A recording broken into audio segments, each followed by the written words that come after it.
Sudah bertahun-tahun rumah besar itu kosong. Dulu milik seorang artis terkenal, kini hanya menjadi sebuah legenda. Tak ada satupun listrik yang mengalir ke dalamnya.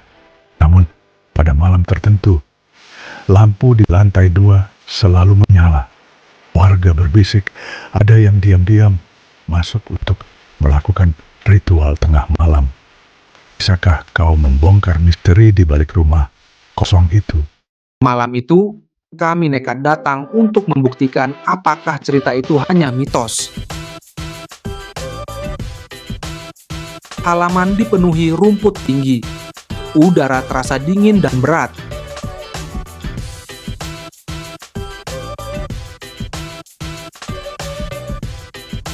Beberapa orang berjubah hitam duduk melingkar, berbisik dalam bahasa yang tidak dimengerti.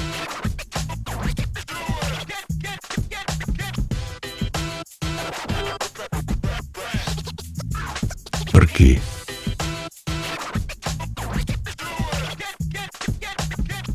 Ketika warga datang memeriksa rumah itu, tidak ada siapapun di dalam. Tidak ada simbol, tidak ada lilin, tidak ada jejak kaki. Namun di dinding ruang tengah tertulis satu kalimat samar dengan arang, ritual belum selesai. Sejak saat itu, tidak ada lagi yang berani mendekat.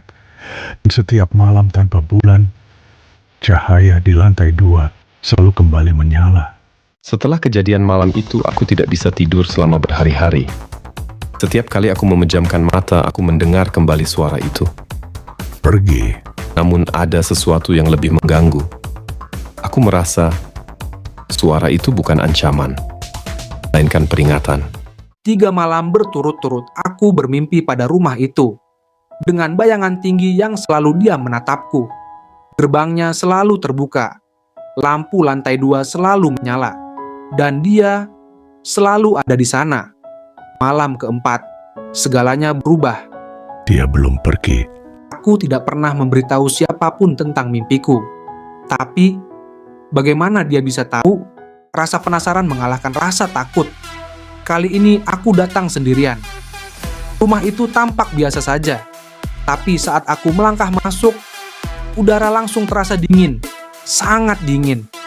Di ruang tengah, lantai kayu berderit pelan, seolah memberi peringatan. Setiap anak tangga berbunyi seperti keluhan panjang yang memekik. Pintu kamar paling ujung, padahal tadi tertutup rapat. Kamar ini berbeda dari bagian rumah lain. Tidak berdebu, tidak rusak. Di tengah ruangan ada meja kecil. Di atasnya sebuah buku tua. Sampulnya hitam polos. Saat dibuka, halaman pertama bertuliskan Ritual Penjaga. Halaman-halaman berikutnya berisi catatan tentang seseorang yang ingin menahan sesuatu agar tidak keluar. Bukan memanggil, tapi menahan. Tiba-tiba terdengar langkah di belakangnya. Perlahan, Raka menoleh. Kosong. Namun jendela kamar terbuka lebar sekarang, tirai bergerak pelan. Belum selesai. Raka akhirnya menyadari sesuatu. Ritual yang dilakukan bukan untuk memanggil makhluk, melainkan untuk menjaga sesuatu tetap terkunci di dalam rumah itu. Dan jika benar, berarti ada sesuatu di sana yang seharusnya tidak pernah keluar.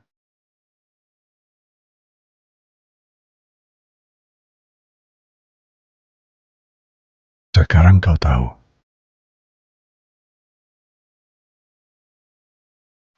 Pintu-pintu di lantai 2 tertutup keras. Aku terjebak di sini. Lampu yang tadi menyala terang, kini berkedip pelan, seolah rumah ini sedang bernapas. Suara langkah kembali terdengar, bukan dari belakangku, tapi dari bawah, dari lantai dasar. Lebih tepatnya, dari bawah lantai. Raka berlari turun tangga. Setiap langkahnya bergema panjang. Di ruang tengah, lantai kayu yang dulu memiliki simbol ritual, kini terlihat retak di bagian tengah. Ada celah kecil, dan dari celah itu terdengar suara gesekan pelan, seperti kuku yang menyentuh kayu. Raka mundur selangkah, lalu ia melihat sesuatu yang membuat darahnya terasa dingin. Kayu lantai di tengah ruangan sedikit terangkat, seolah ada tekanan dari bawah. Dengan tangan gemetar, aku menarik papan kayu itu. Ternyata memang ada tangga menuju ruang bawah tanah. Gelap, sangat gelap. Aku menyalakan senter ponsel dan menuruni anak tangga perlahan. Di tengah ruangan sempit itu berdiri sebuah lemari kayu besar. Di dindingnya tertulis dengan kapur, "Jangan dibuka, penjaga belum kembali." Jantungku berdetak kencang, rasanya mau meledak. Tiba-tiba, lemari itu bergerak, pelan. Seperti ada sesuatu di dalamnya yang sadar akan kehadiranku.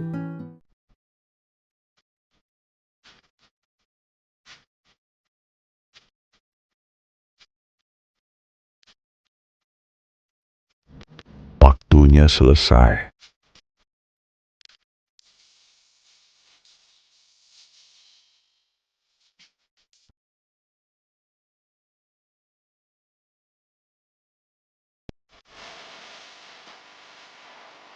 Waktunya selesai.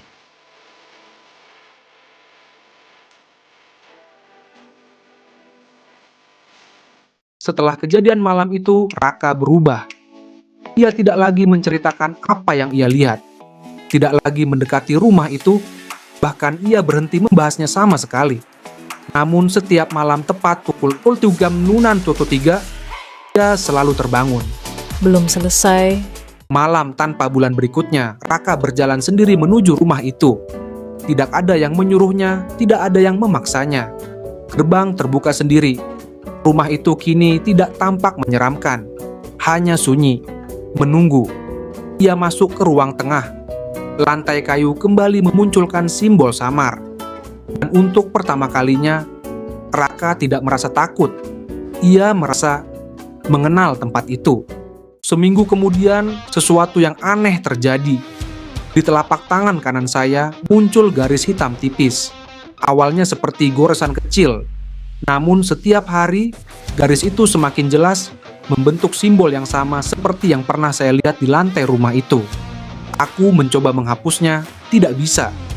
Aku mencoba mengabaikannya, tidak bisa. Sampai akhirnya, aku menyadari satu hal. Ritual itu memang belum selesai, karena penjaganya telah berganti. Lantai kayu terbuka lagi.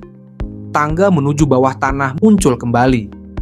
Namun kali ini, tidak ada rantai yang bergetar, tidak ada lemari yang bergerak, hanya satu lemari kayu berdiri tenang, seolah menunggu seseorang untuk menjaganya. Dan suara itu kembali terdengar, bukan dari dalam lemari, melainkan dari dalam dirinya sendiri. Kau mengerti sekarang? Raka mengangguk pelan. Ia bukan korban, ia bukan saksi, ia adalah penerus.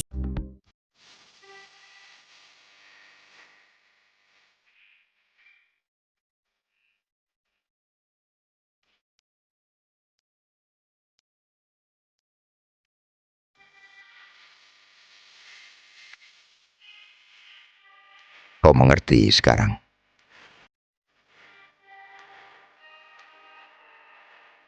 Rumah artis angker itu tidak lagi menampakkan cahaya misterius.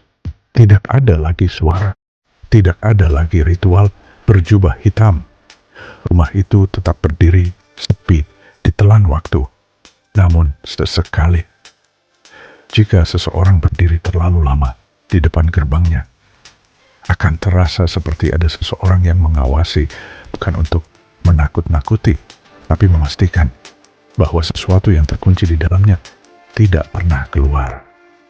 Dan di sebuah kamar kecil di kota, Raka kini selalu terbangun pukul 03.03, duduk diam, menatap kosong, menjaga, karena beberapa rumah memang tidak ditinggalkan. Mereka hanya menunggu penjaganya.